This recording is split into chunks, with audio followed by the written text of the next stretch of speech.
Hello, good morning. Welcome to my channel.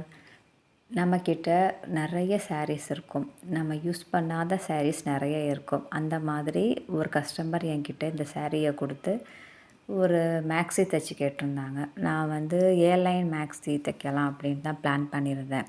இப்போ நம்ம வீட்டில் போட்டுக்கிறதுக்கு ஏர்லைன் மேக்ஸி வந்து ரொம்பவே கம்ஃபர்டபுளாக இருக்கும். நான் இந்த மேக்ஸிக்கு வந்து 2.5 மீட்ரு வந்து லைனிங் எடுத்திருக்கேன். ஃபுல் இதுக்கு வந்து 2.5 மீட்ரு ஓகேவாக இருக்கும். மேக்ஸி கட் பண்ணும்போது நம்ம வந்து 2 பார்ட்டாக ஃபஸ்ட்டு கட் பண்ணி எடுத்துக்கணும். ஃபஸ்ட்டு டாப் பார்ட்டு வந்து கட் பண்ணி எடுத்துக்கணும். அதுக்கப்புறம் கீழே மேக்ஸிக்கு உள்ள அந்த ஃப்ராக் வரும் இல்லையா, அது தனியாக கட் பண்ணி எடுத்துக்கணும். நான் ஃபஸ்ட்டு லைனிங்கில் வந்து மெஷர்மெண்ட் எடுத்து கட் பண்ணி எடுத்துக்கிட்டேன். ஏர்லைன் கட்டில் வந்து முக்கியமான விஷயம் என்னென்னு பார்த்தீங்கன்னா, மேலே வந்து ஃபிட்டிங் நீட்டாகவும் கீழே வந்து ஃப்ளேர் ஸ்மூத்தாகவும் இருக்கணும். அதனால் சைடு ஷேப்பிங் கொடுக்கறது ரொம்ப முக்கியம். லைனிங்கில் மேலே உள்ள டாப் பார்ட்டை போட்டு நம்ம மெஷர்மெண்ட் வந்து மார்க் பண்ணி எடுத்துக்கணும். எடுத்துக்கிட்டு அதுக்கப்புறம் நம்ம வந்து கட் பண்ண வேண்டியது தான். இவங்க வந்து பேக் வந்து ரொம்பலாம் பெருசாக வேணான்னு சொல்லியிருந்தாங்க. ஒரு 4 இன்ச்சு கொடுத்துருந்தா போதும்னு சொல்லியிருந்தாங்க. நான் அந்த மாதிரி தான் கட் பண்ணி எடுத்துக்கிட்டேன். நெக் ஷேப் வந்து சிம்பிளாகவும் எலிகண்ட்டாகவும் வச்சுருக்கேன். இந்த மாதிரி பிளாக் அவுட்ஃபிட்டுக்கு வந்து சிம்பிள் ஃபினிஷிங் தான் ரிச் லுக் கொடுக்கும். ஒரு மேக்ஸி நம்ம தைக்கிறோம் அப்படின்னாக்கா இந்த மார்க்கிங் ரொம்பவே முக்கியம். எந்த அவுட்ஃபிட்டாக இருந்தாலுமே ரொம்ப கேர்ஃபுல்லாக ரொம்ப கவனமாக நம்ம இந்த மார்க்கிங் பண்ணணும். ஒரு ஸ்மால் மிஸ்டேக் வந்தால் கூட ஃபிட்டிங் வந்து சேஞ்ச் ஆகிடும். அதனால் கட்டிங்கில் வந்து ரொம்ப பொறுமையாக பண்ணணும். ஒரு ட்ரெஸ் அழகாக வரணும்னா கட்டிங் பர்ஃபெக்டாக இருக்கணும். ஸ்டிச்சிங் ரொம்ப நீட்டாக இருக்கணும். டெய்லரிங்கில் பொறுமை ரொம்ப முக்கியம். அவசரப்பட்டு நம்ம தைச்சோம் அப்படின்னாக்கா ஃபினிஷிங் க்ளீனாகவே வராது. இந்த மாதிரி ஏர்லைன் பேட்டர்ன் வந்து எல்லா பாடி டைப்புக்குமே ஆல்மோஸ்ட் ஷூட் ஆகும். ஃப்ளேர் கரெக்டாக வந்தால் தான் ட்ரெஸ் போட்டவங்க ஸ்லிம்மாகவும் ரொம்ப டாலாகவும் தெரிவாங்க. பிளாக் கலர் ட்ரெஸ்ஸுக்கு செப்பரேட் எலிகன்ஸ் இருக்கும். எந்த ஃபங்க்ஷனுக்கும் ஈஸியாக வியர் பண்ணலாம். உங்களுக்கு இந்த வீடியோ பார்க்கும்போதே நான் ஒவ்வொரு மெஷர்மெண்ட்டும் எப்படி எடுத்து நான் லைன் பண்ணுறேன் அப்படின்னு உங்களுக்கு புரியும்னு நான் நினைக்கிறேன். இப்போ நான் எடுக்கிற மெஷர்மெண்ட் ரொம்பவே முக்கியம். இது தான் அந்த மேக்ஸிக்கு ஒரு நல்ல ஷேப் கொடுக்கும். பிகினர்ஸாக இருக்கிறவங்க கூட இந்த மாதிரி ஒரு மேக்ஸியை ட்ரை பண்ணலாம். இந்த மாதிரி சாரியை ரீயூஸ் பண்ணி ட்ரெஸ் தைக்கும் போது பட்ஜெட் ஃப்ரெண்ட்லியாகவும் இருக்கும், யூஸ்ஃபுல்லாகவும் இருக்கும். பழைய சாரியை வேஸ்ட் பண்ணாமல் ஸ்டைலிஷ் அவுட்ஃபிட்டாகவும் மாற்றலாம். இந்த ஒரு ஃப்ரெஞ்சு கர்வ் ஸ்கேல் வச்சு நாம் வந்து ஆர்ம் ஹோல் ட்ராயிங் பண்ணிக்கலாம், நெக் டிசைனுக்கும் மார்க் பண்ணிக்கலாம். ஒரே ஸ்கேல் வந்து நிறைய விஷயத்துக்கு யூஸ்ஃபுல்லாக இருக்கும். பிகினர்ஸாக இருக்கக்கூடியவங்க நிறைய பேர் இந்த வீடியோவை பார்ப்பீங்க. இப்போ ஃபஸ்ட் டைம் இப்போ தான் நீங்கள் இதை பார்க்குறீங்க, இப்போ தான் நீங்கள் கற்றுக்க ஆரம்பிச்சிருக்கீங்க அப்படின்னா இந்த மாதிரி ஒரு மேக்ஸி வீட்டில் நிறைய சாரீஸ் அம்மாவோட அக்காவோட சாரீஸ் நிறையா யூஸ் பண்ணாமல் நிறையா வச்சுருப்பாங்க. அதை நீங்கள் ஃபஸ்ட்டு உங்களுக்கு வந்து மெஷர்மெண்ட் எடுத்து நீங்கள் தைச்சி பழகுங்க.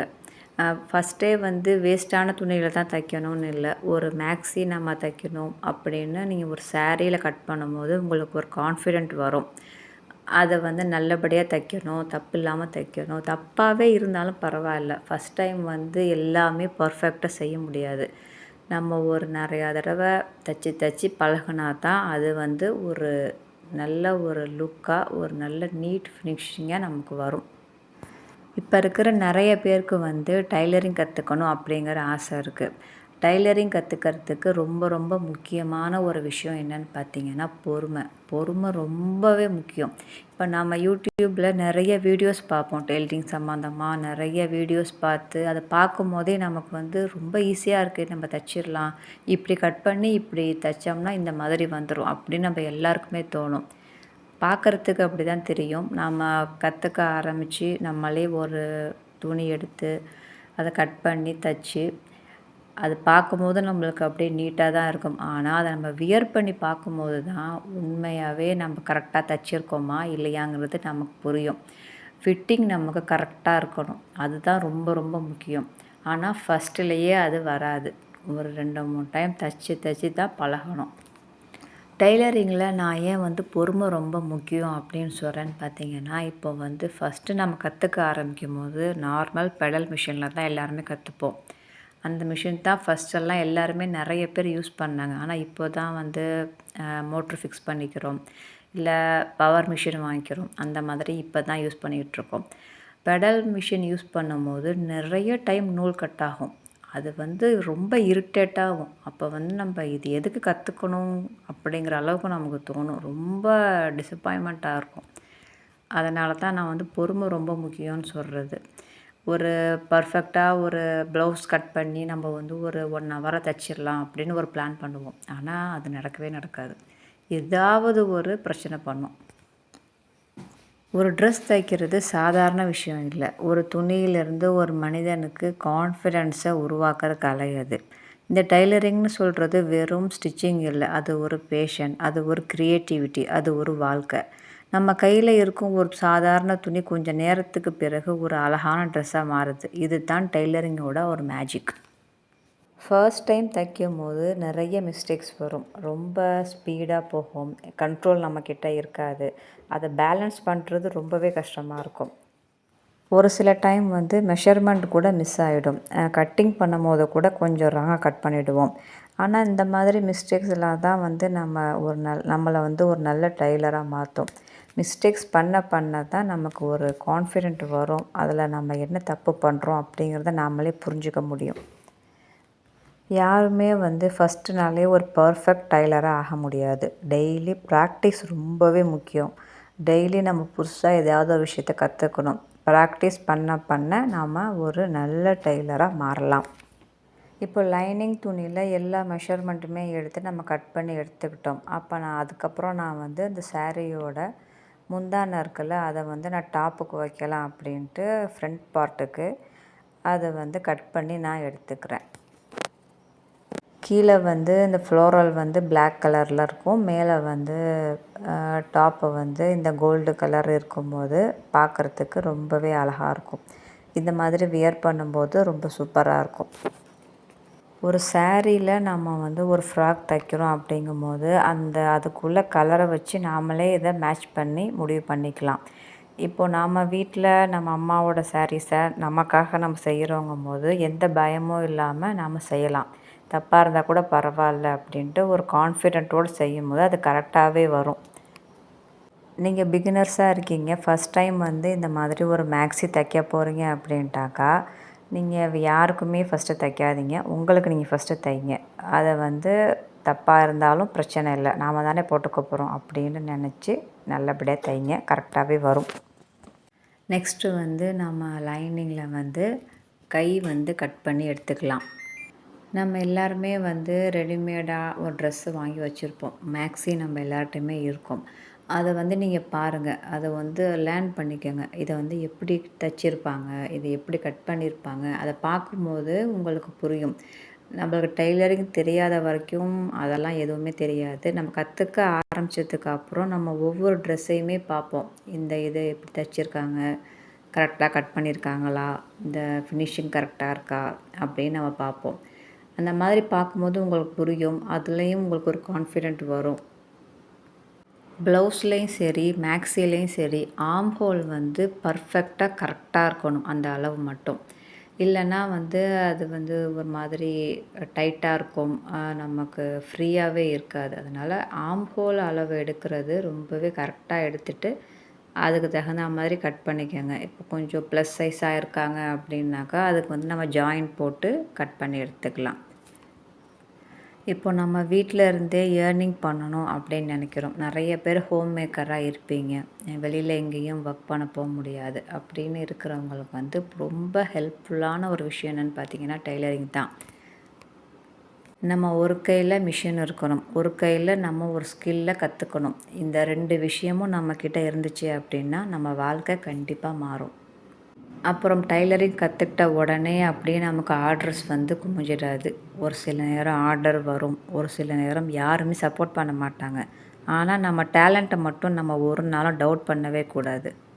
டைலரிங் கற்றுக்கிறது ரொம்ப ஈஸி ஒன்றும் கிடையாது. அதுக்கு நான் ஃபஸ்ட்டே சொன்ன மாதிரி பொறுமை ரொம்ப முக்கியம். அதுக்கப்புறம் இன்ட்ரெஸ்ட் ரொம்பவே வேணும். அதுக்கப்புறம் இன்னொன்று ரொம்ப முக்கியமான விஷயம் கன்சிஸ்டன்சி. இந்த உலகத்தில் எந்த ஸ்கில்லுமே ரொம்ப சின்ன விஷயம் இல்லை. கையால் உருவாக்குற கலைக்கு எப்போதுமே ஒரு மதிப்பு இருக்கும்.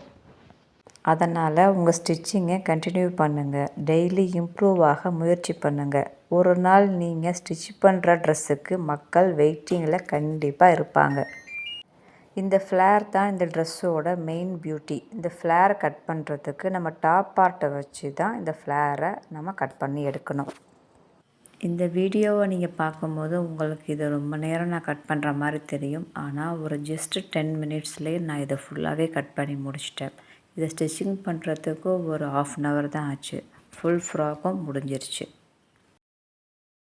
டாப் பார்ட்டில் எப்படி நம்ம 1 இன்ச்சுக்கு அந்த ஷேப் கொடுக்கறதுக்காக நம்ம வரைஞ்சி கட் பண்ணணுமோ அதே மாதிரி தான் இங்கே கீழே இந்த ஃப்ளேர் பார்ட்லேயும் நம்ம 1 இன்ச்சு மைனஸ் பண்ணி இந்த மாதிரி நம்ம கட் பண்ணி அதை எடுக்கணும். அப்போ தான் அந்த ஃப்ளேர் வந்து ரொம்ப நீட்டாக இருக்கும். சிம்பிள் ஸ்டிச்சிங் தான், ஆனால் ஃபைனல் அவுட்புட் ரொம்ப அழகாக இருக்கும். லாஸ்ட்டு ரிசல்ட் கண்டிப்பாக உங்களுக்கு பிடிக்கும். ஒரு சிம்பிள் டெய்லராக ஆரம்பித்த உங்கள் ஜர்னி ஒரு பெரிய பிராண்டாக கூட மாறலாம். நம்பிக்கையை விட்டுறாதீங்க. உங்கள் கையை நீங்கள் நம்புங்க. உங்கள் திறமையை நம்புங்க. உங்கள் மேலே நீங்கள் நம்பிக்கை வைங்க. ஒரு நாள் டெய்லரிங்கில் உங்கள் வாழ்க்கை கண்டிப்பாக மாறும். நாம் அந்த லைனிங்கை கட் பண்ணி ஃபுல்லாகவே எடுத்துட்டோம். இப்போ இதை வந்து சாரியில் போட்டு நாம் அந்த ஃப்ளேர் பார்ட்டை கட் பண்ணி எடுத்துக்க போகிறோம். இந்த சாரியில் வந்து ஒரு நல்ல அகலமான பார்டர் இருக்குது. அதனால் அது ஒரு நல்ல லுக்கு கொடுக்கும். நான் மேலே கட் பண்ணி எடுக்கிறேன்ல, அதில் உள்ள பார்டரை வந்து நம்ம கைக்கு இல்லை வேறு டிசைன் பண்ணுறதுக்காக அதை நம்ம யூஸ் பண்ணிக்கலாம். இப்போ நாம் இந்த சாரிலேருந்து கட் பண்ண எல்லாத்தையுமே தனியாக கரெக்டாக எடுத்து வச்சுக்கலாம். வச்சுட்டு நம்ம ஸ்டிச் பண்ண ஆரம்பிக்கலாம். நான் இதில் வந்து ஃபுல் ஸ்டிச்சிங் வீடியோவை ஆட் பண்ணலை. ஏன்னா இதுவே ஒரு 12 மினிட்ஸ் கிட்ட ஆயிடுச்சு. இந்த அவுட்ஃபிட் வந்து லாஸ்ட்டில் நான் வந்து ஜாயின் பண்ணியிருக்கேன். பாருங்கள் எப்படி ஒரு அழகான ஒரு மேக்ஸி வந்திருக்கு அப்படின்ட்டு பாருங்கள். உங்களுக்கு கண்டிப்பாக பிடிக்கும். அப்புறம் வந்து நான் ஒரு கையிலேயே வந்து வீடியோ ஷூட் பண்ணிவிட்டு ஸ்டிச்சிங் பண்ணுறது ரொம்பவே கஷ்டமாக இருந்தது. இந்த மாதிரி ஸ்டிச்சிங் பண்ணும்போது நம்ம வீடியோ எடுக்கிறதுக்கு ட்ரைபாடு வந்து எது யூஸ் பண்ணலாம் அப்படின்ட்டு உங்களுக்கு தெரிஞ்சால் எனக்கு கமெண்ட்டில் போடுங்க.